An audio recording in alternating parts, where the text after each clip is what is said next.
Jóvenes, jóvenes melómanos, ¿cómo están? Muy buena noche. Una edición más de mi generación. Llegamos a la parte número 18, si no me recuerdo, X.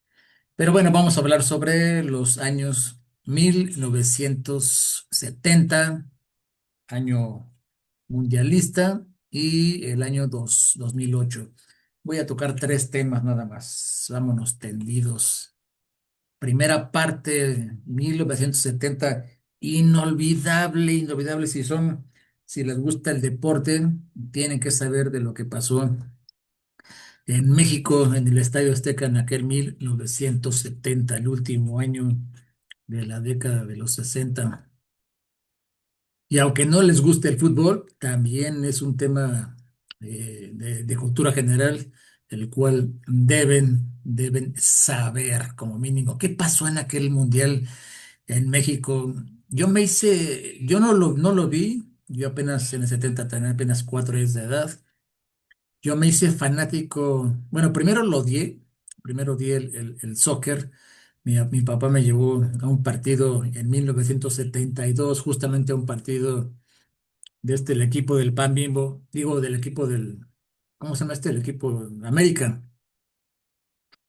Y justamente jugaba este famoso Enrique Borja, que jugaba, si no mal recuerdo, en los Pumas y luego fue transferido y ahí terminó su carrera y jugó en el América en la primera parte de los 70.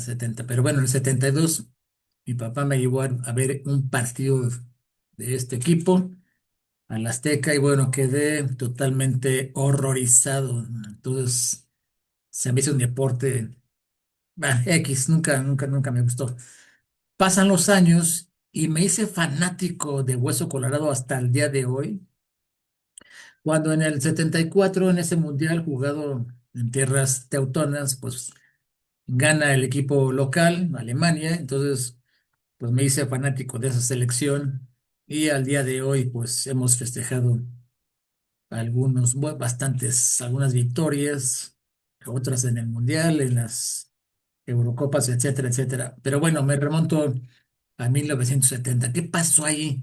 En ese 70 surge un partido de semifinal en aquel junio 17 en el Estadio Azteca y es la semifinal de la Copa del Mundo. Semifinal. Tiene el estadio, o tuvo de asistencia 102,000 personas, jugando a 2,200 metros sobre el nivel del mar, mucho calor, lo que exige o lo que exigió mucha resistencia en los jugadores. En el primer tiempo, imagínense, ¿no? El minuto 8, Buenizegna adelanta a Italia y un disparo fuera del área y mete gol 1-0.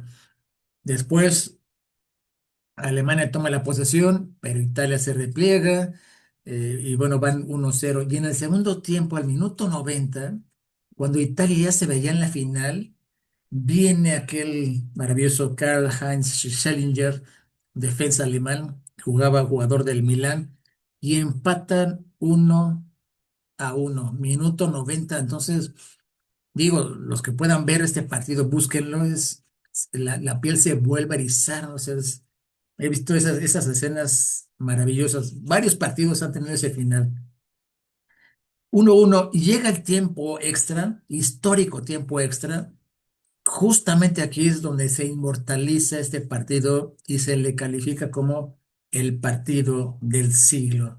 En el minuto 94, Gerard Müller marca el 2-1 a Alemania. Minuto 98, viene Tarcisio Punis, empata el 2-2. Entonces, imagínense el minuto 98, 2-2, impresionante. Italia toma la delantera con Gigi Riva y luego Müller vuelve a empatar con 3-3. Pero hay un detalle muy importante. El capitán de la selección alemana, el emperador Der Kaiser, el famosísimo Kaiser Franz Beckenbauer. Él es el líder mediocampista, es el defensa, pero antes, en el segundo tiempo, a los 65 minutos, en una jugada, se disloca el hombro al chocar con un jugador italiano. Y entonces Alemania ya había hecho los dos cambios permitidos. En aquel mundial las reglas eran nada más dos cambios. Entonces el Kaiser, breve inclinación, me pongo de pie. Lo que hace Beckenbauer es, se niega a salir y así, con el brazo derecho inmovilizado, con un cabestrillo colgando, juega. Ahí sí eran jugadores completos, el físico, la mentalidad, las ganas. No había, ni siquiera existía el término de jugadores de cristal como ahora, ¿no? Que ahora son mariquetas, la mayoría se tiran, ¿no? Pero en ese partido, maravilloso. Y es una imagen que ha recorrido el mundo y que le dan el nombre y acuñan a Beckenbauer como la leyenda con temple, con disciplina y con gran liderazgo. Es una leyenda como jugador, eso que pasó en esa semifinal. Y así sigue jugando el emperador, el Kaiser, con el brazo totalmente dislocado, pero las ganas impresionante. Entonces, 3-3 y finalmente, en el minuto 111 a sangre fría, Jenny Rivera marca el definitivo 4-3, ganando Italia. En ese lapso, apenas de 30 minutos, se anotaron 5 goles, algo que ha sido extraordinario en una semifinal de fútbol. Pero bueno. Ese partido fue declarado ya oficialmente por la FIFA como el partido del siglo. Y de hecho en la entrada, digo, los que conocen el Azteca, allí hay una placa conmemorativa donde se recuerda este duelo entre Italia y Alemania. Italia finalmente pasa a la final contra Brasil y ahí sí, pues con Pelé, el mejor jugador del planeta de todos los tiempos, pues Pelé arrasó con Italia y Brasil gana ese Mundial 4-1. Y para Alemania, pues, ahí significa la consolidación de esa generación encabezada por el Kaiser, por Sepp Maier, Gerhard Müller, y en 4 años después, grandioso Mundial de 1974, Alemania es campeón del mundo en casa. Maravilloso partidazo de soccer 1970 en México. Pausa. Bien, sigo en el año 1970 y bueno, siéntense, pónganse cómodos porque voy a hablar sobre la más grande banda del planeta, Black Sabbath. Justamente aquí, en este año es cuando nace, que ni ellos sabían lo que estaba pasando, no sabían lo que iba a pasar, no se le esperaban, pero comienzan con esos dos pies derechos porque en este año sacan dos discos, sus primeros dos discos. Black Sabbath en 1970, debutan en febrero con el álbum homónimo y se considera, obviamente hoy en día, como el nacimiento oficial del heavy metal. Se graba apenas en un solo día en Londres, un solo día, y es un sonido oscuro, pesado. Los riffs de Tony Iommi, la voz inconfundible, en paz descanse, de el príncipe de las tinieblas de Ozzy Osbourne, el bajo que te hipnotiza de Butler, y obviamente una potente batería a cargo de Bill Ward. Maravilloso este álbum de 1970. Y trae grandes hits como Black Sabbath, NIB, para mí es la mejor canción del universo, The Wizard, que son los temas que introducen esa atmósfera tétrica de misterio, de ocultismo. Obviamente fueron criticados socialmente, pero ellos tocaban como un blues pesado, tocaban algo, un rock pesadito, algo nuevo, pero nunca, nunca se imaginaban que estaban acuñando los términos de heavy metal y posteriormente doom metal. Ya en ese mismo año, para septiembre, lanza su segundo disco, más exitoso, más emblemático, y es el que lleva por título Paranoid, 1970. Y aquí pues vienen otras enormes canciones que ya son consideradas himnos en el metal, War Pigs, Iron Man y, por supuesto, Paranoid. Así como, y es más, Paranoid se escribió como de relleno, así de última instancia, y quién fuera a pensar que hoy en día es uno de los clásicos imprescindibles de la banda, ¿no?